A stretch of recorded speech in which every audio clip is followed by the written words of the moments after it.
I'm a man from a great country, China. Hello guys, China Uncle Mikey here. Welcome to another episode. Not that long ago, I made a video about the overcrowded touristy areas in China here and there during the national holiday. It was crazy, it was super crowded. The aim to make that video was trying to alert people the zero COVID policy is still implemented in China, so people have to be aware of the consequence of that. So, unfortunately, from this week, we are seeing some of the outcomes of such kind of big festival, people gathering nowadays. You know, since 2020, when the virus broke out in Wuhan, I'm not that proactively love to talk about the COVID stuff. I don't really like to tell you every details about the lockdowns, especially in this year. I mentioned some of that. It was terrible. I have families in China, in Shanghai, experienced that. But basically, I think this is a tedious topic. But this week, I have to bring it up again because of the necessity of mentioning it in a video. So this morning, I saw an article released in the Chinese social media by People's Daily. Basically, the title is the dynamic zero COVID policy is necessary and it should be insist almost forever or something. I don't know. The content of the article is basically illustrate different numbers here and there in different cities. It's not very interesting, but this gives you a taste what is the official opinion about this zero COVID policy. A lot of people are talking about maybe next year the policy is going to be removed or kind of cancelled. But from this article, I'm not very optimistic.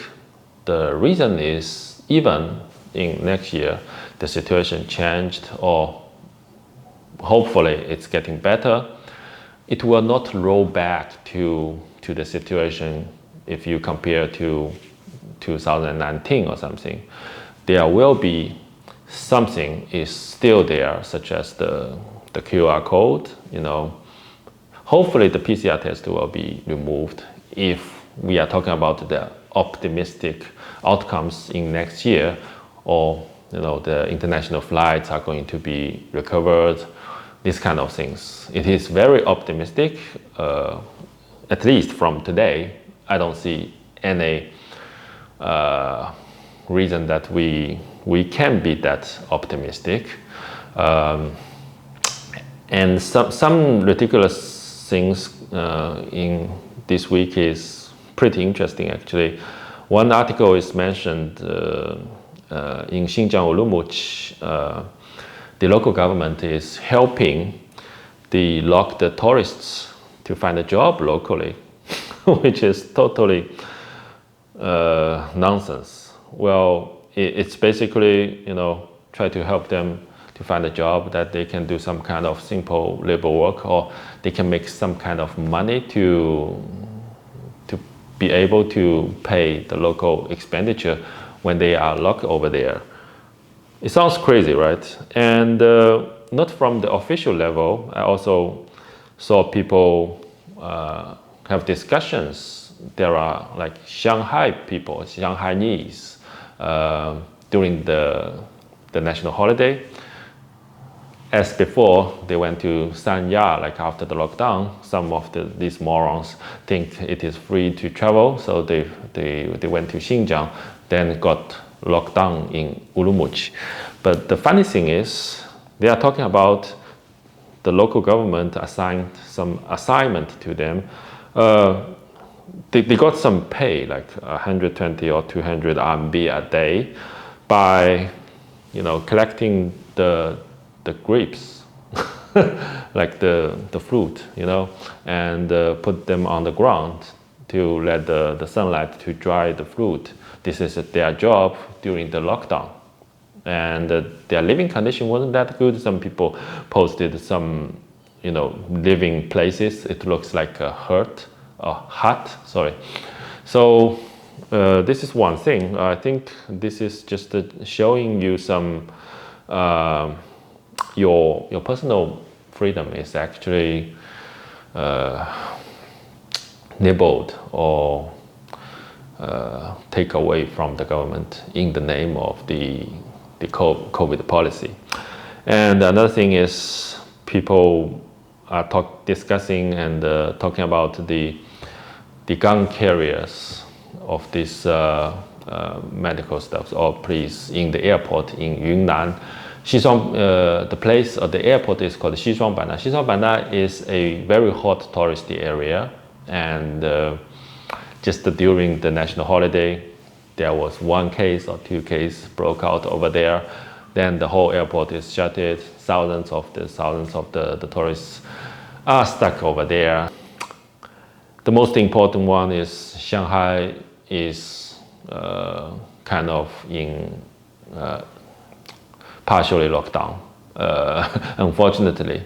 And the funny thing is my home in Shanghai, that area is also in lockdown. But this time they are talking about something like 2 days lockdown or 2 to 7 days of the lockdown. You're not allowed to get out. I'm also watching people are talking about that. I mean, foreign expats, some kind of like naive foreigners.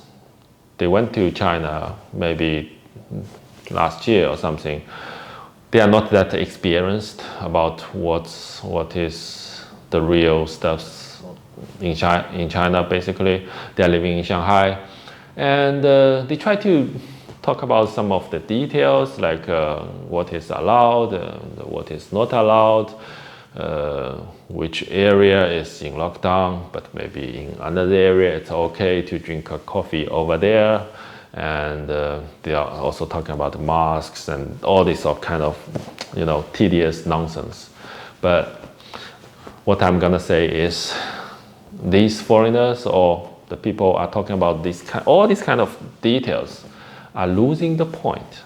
The whole point is to question why it is still there, why it's not removed when the virus is not even or no longer a killing virus. This is the question, right? Well, a lot of people are trying to be optimistic. They are dreaming next year things will roll back to the situation just as similar as before in 2019 or something. I don't think that's the case that we are talking about. It is actually, I'm really concerned about this era that we are in and we are experiencing, especially when you actually can observe the war which is going on in Ukraine, and Russia is kind of push more and escalate the whole war situation. I'm really concerned about it is going to finally escalate to be a nuclear war or World War III, as people always talking about. But we are not the decision makers, or we are not the controlling elite of this planet.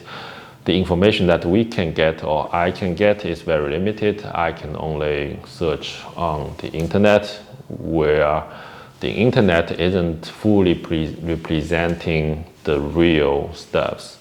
But now we are in an era that we are receiving and catching information flow more frequently than our father's generation. So before, it's newspaper or television, right? Now we get this whole bunch of information, but we need a common sense, or we need a knowledge base to be able to judge what are the reliable information, what are, maybe you have to put a question mark on the information source that you get. Nowadays, if you talk to the majority of the ordinary Chinese, living in mega cities, not in rural area, because the rural area is way isolated than the mega cities. But even when you talk about the COVID situation with the city people, right? Their perception, I mean, in China, their perceptions of all these virus stuffs is totally different as what we are experiencing in the rest of the world. So you can say they are trapped in an information bubble that they are not able to access some of the real situation. But for them, in that, isolated country, maybe it is okay because the majority of, or the vast majority are talking about the same thing. The virus is very dangerous. It's very dangerous, especially for the elderly. There's a strong reason that the government still applies such kind of restrict policy over there, even when we can see this is not true. Use English not good. I can teach you English. Okay. Yeah, so this is basically what I'm gonna talk about in this video. What I'm gonna say is, if we go look back to the very beginning of the whole COVID, virus broke out thing, from today through all these like 3 years of the experience that we experienced, it is becoming more and more clear.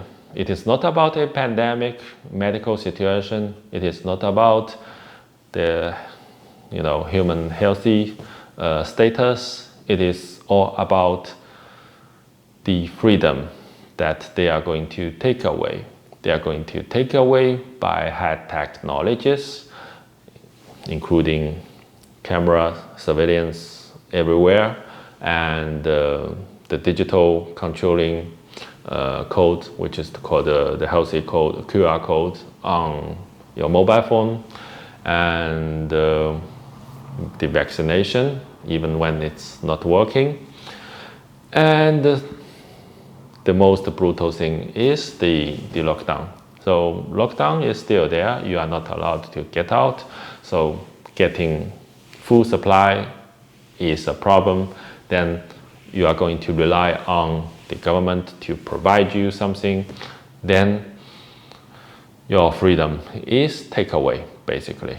But yeah, so yeah, let's check out what will happen in the future. Maybe I'll give you update. It's really depending on the situation. And yeah, see you in next video. You should be proud to Chinese.